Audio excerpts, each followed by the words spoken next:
문제 행동이 많은 아이의 부모님을 상담할 때 난감하실 것 같아서 따라 한번 적어봤거든요. 어쨌든 이 아이가 뭐 공격적이다, 친구를 밀친다, 뭐 이런 문제 행동들을 호소를 하면은요, 우선은 첫 번째 설명하실 거는요, 물론 이제 0단위는 있어요. 0단계는 뭐예요? 어머니 이런 특성 때문에 많이 고민이 많으시죠? 걱정이 커시죠? 이런 공감은 뭐 항상 1번이니까 제가 뺐고요. 그 다음에 설명해 내실 때요, 발달 시기의 특징을 먼저 설명해 주세요. 네. 이 아이가 떼쓰기 늘어난다? 24개월부터 엄청나게 늘어나는 거 선생님들 아시잖아요. 부모님은 근데 이거 모르세요.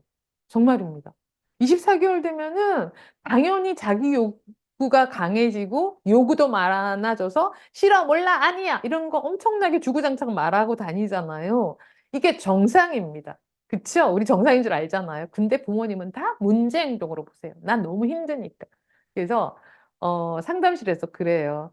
우선은 어머니 이게 정상 범주인지 아닌지부터 설명을 드릴게요. 근데 요 시기에 이런 행동 나타나는 건 정상이에요. 이렇게 설명을 먼저 드리거든요. 이걸 좀 설명해 주세요. 그래서 요 시기에는 떼쓰는 게 정상이에요. 점점 많아지는 것도 정상이에요. 하고 설명을 좀 드리고요. 근데 정상 행동이긴 하지만 문제 행동이긴 하잖아요. 그럼 이거를 어떻게 조절할 수 있는지. 그래서 제가 원해서 아이를 이렇게 설명하면은 아이가 마음 조절을 하는 적도 있어요. 하고 이 아이가 배워가고 있음을 좀 설명을 해주시면. 그리고 그렇게 집에서도 가르쳐 주시면 이 행동은 잘 성숙할 수 있습니다를 좀 설명을 해주시면 우선 부모님이 아, 이게 정상범주의 행동이야? 라는 거에 좀 안심을 하세요. 거의 한 90% 이상은 정상범주의 행동을 가지고 많이 고민을 하시니까요.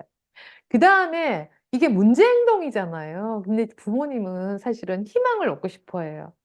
왜냐하면 아이의 문제 행동 하나를 보면 이 아이가 평생 이렇게 문제가 많은 건 아닐까? 이게 부모 심리잖아요. 그게 아니라 이런 걸 갖고는 있지만 또 다른 긍정적인 모습 굉장히 많다라는 걸 선생님들께서 설명을 해주시면 좋아요. 그래서 얘 굉장히 밝고 활달해요. 놀이할 때 굉장히 적극적이에요. 질문하면 큰 소리로 대답도 되게 잘해요. 나중에 학교 가도 발표를 참 잘할 거예요. 이런 얘기를 좀 해주세요. 물론 이제 근거는 있어야 됩니다. 10번의 행동 중에 9개가 문제 행동이었고 단 하나만 이런 행동을 보여도요. 이 하나를 설명해 내실 수 있어야 돼요. 굉장히 중요합니다. 왜? 심리학 실험에 그런 거 많습니다. 네. 왜냐면은 9개의 문제 행동을 계속 얘기해봤자 문제 행동만 더 많아져요. 근데 달랑 하나밖에 없는 그 행동을 계속 지지하고 믿어주고 칭찬하면요. 그 행동이 많아져요. 이게 가장 중요한 긍정적으로 아이를 키우는 방식이거든요. 이거를 먼저 설명해 주시는 게 필요하고요. 그 다음에 문제 행동 짚어주셔야죠. 네, 이렇게 훌륭한 점이 많지만 이게 너무 감정 조절이 안 되다 보니까 흥분하면은 잘 못 참는 현상이 있습니다. 네, 그리고 자기 뜻대로 안 되면 장난감, 왜 에너지가 많다 보니까 던지기도 해요. 아직 이 행동은 나타나지만 제가 잘 지켜보고 있고요. 요럴 때 이렇게 가르쳐 주면은 아이가 조절력을 좀 배우고 있어요. 아직은 실수하는 게 더 많을 거예요. 라는 설명을 해주시는데요. 어, 저희 상담가들은요, 되게 상담자의 윤리를 기반으로 부모님한테 설명을 드려요. 상담자 윤리라는 원칙들이 좀 있거든요. 그래서 그 윤리에 기반해서 또 안전장치가 필요해요. 교사, 선생님들 안전장치 필요하죠. 상담사도 마찬가지예요. 그래서 자꾸 노력하면 되실 거예요 라고 말했는데 부모님들 2주 뒤에 와가지고 노력해도 안 변하던데 이렇게 말씀하세요. 그럼 어떤 안전장치가 필요할까요? 이런 노력을 하면요. 당장은 빨리 변하지는 않아요. 아무리 빨라도 석 달 되면 조금 변화의 조짐들이 보이고, 한 4달, 5달 정도 되면은 꽤 변화된 모습이 많아지는데, 예, 많아지는데, 그 행동이 안정화되려면 또 그만큼의 시간이 걸려요. 라고 해서 이 기간을 좀 되게 안전을 확보한 기간을 설명해 주시는 게 필요해요.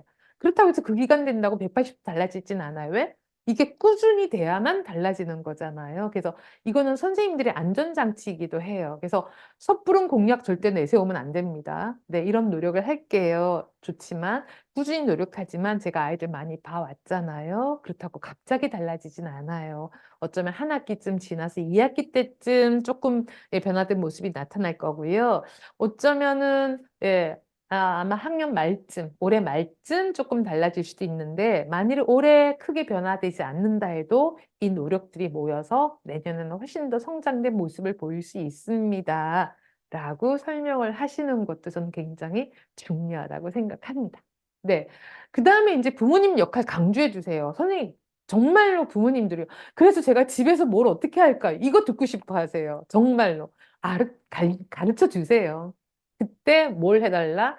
1번은 항상 많이 웃으면서 놀아주세요. 이걸 먼저 해주세요. 근데 놀이도 사실은 부모님들이 잘 못하시는 경우 많아요. 부모님도 스트레스가 많아서. 근데 그래서 부모님도 웃고 아이도 웃을 수 있는 놀이를 해주세요. 근데 집에서 부모님 놀아주다가 애 혼내고 부모님은 부모님대로 속상하고 애는 애대로 끝이 안 좋은 놀이들 정말 많이 하시거든요. 그래서 그러지 마시고 그건 놀이가 아니에요. 네, 웃는 게 중요해요. 그리고 별거 아니지만 웃었다면 산책했는데 아이랑 엄마랑 굴러가는 낙엽을 보면서 깔깔깔깔 웃었다? 그러면 그게 놀이가 돼요. 이렇게 설명을 좀 해주시면 좋겠습니다. 네. 그리고, 네. 만약의 경우를 위해서 저도 이렇게 노력하고 집에서도 노력하시지만 우리가 아이에 대해서 다 이해를 하지 못해서 그래도 계속 문제 행동은 지속될 수 있어요. 그런 경우에 사실은 전문가 도움 받는 것도 굉장히 좋은 방법이라는 걸 미리 알고 계시면 좋겠어요. 그래서 좀 우리 왜 밑밥 간다 그러잖아요. 어머니 상담 받아야 되겠어. 이 말씀 하시면 막 정말 요즘 민원이 하도 많아서 선생님들 되게 힘드신데 밑밥을 깔아두시면 좋아요. 그러면은 어머니 정말로 이거는 제가 정말 최선을 다하지만 이건 제 역량에 좀 한계를 느끼기도 하고 교육 현장에서 하기는 좀 어려운 문제라 전문적인 도움을 좀 받아보시면 어떠세요? 라는 걸 제안하시기가 좀 부담이 적어지고요. 사실은 아이의 발달을 위해서 저는 그 제안을 꼭 해주길 바래요. 그래서 안전하게 아이에게 상담이 필요하다, 놀이치료를 하면 좋겠다, 혹은 전문기관을 좀 찾아가면 좋겠다를 선생님께 해주시면요. 처음에는 화내세요. 내 아이가 왜 문제가, 무슨 문제가 있다, 이렇게 화를 내시지만, 한 번 말할 때 대뜸 말하면 화가 나지만, 만일의 경우 이럴 수도 있으니까 미리 좀 생각 좀 하고 계세요라고 한 번 말하고 두 번 말하면요. 마음 준비하세요. 예. 그리고 이제 또 우리 아이에 대해서 듣는 게 또 주변 엄마들한테서도 많이 듣잖아요. 그래서 한 번 듣고 두 번 듣고 세 번 들으면 상담실 오세요. 정말입니다. 3회 법칙이 이렇게 적용이 되더라고요. 그래서 저는 그래서 선생님들께서 이 아이는 전문적인 상담이 좀 필요할 수 있다. 그리고 사실은 이거는 그냥 우리가 감기 걸리면 병원 가는 거랑 똑같은 거라 너무 부담 갖지 마세요. 그리고 오히려 빨리 가시는 게 빨리 도와줄 수 있어요. 정말입니다. 어떤 아이는요, 한 번 와서 제가 아이랑 놀이하는 걸 입으로 보여드리기도 하거든요, 유아들은. 왜냐면 보고 배우셔야 되니까 어머님 들어오시라고 해갖고. 예, 오세 아이가 잠을 한두 시간에 한 번씩 계속 깨요. 뭔가 되게 불안 증상이 올라 있잖아요. 이 아이를 치료할 때 뭘 하겠어요? 정말 깔깔깔 웃게끔 만드는 치료를 해요. 그러면서 끊임없이 말해요. 너 이런 훌륭한 점이 참 많구나. 와, 너 공을 던져도 되게 정확하게 던지려고 노력하는구나. 지금 너 막 무슨 작전을 막 생각하고 있구나. 엄청나게 막, 소나기 퍼붓듯이 지지를 막 해주거든요. 네. 그렇게 하고 보냈어요. 그랬더니 그 다음날 어머니 문자 오셨어요. 선생님, 아이가 오늘 잘 잤어요. 예, 안 깨고 잘 잤어요. 왜냐면 잠은 아이의 불안한 심리들을 가진 아이들이 야경증까지 오잖아요. 예, 잠자기, 먹기 이런 거는 아이의 심리 상태에 정말 그대로 지표로 볼 수도 있어요. 근데 그 아이를 위한 치료는 이렇게 제가 아이를 되게 넌 훌륭한 점이 참 많은 아이야를 근거를 가지고 설명해 주면서 아이를 활짝 웃게 하면은 정말 치료가 됩니다. 이런 걸 선생님들이 좀 설명을 해주시면 부모님도 그래요? 내가 그럼 마음 먹고 아이를 웃게 놀이하면 돼요? 이거 어렵지 않거든요. 작심하면 또 하실 수 있거든요.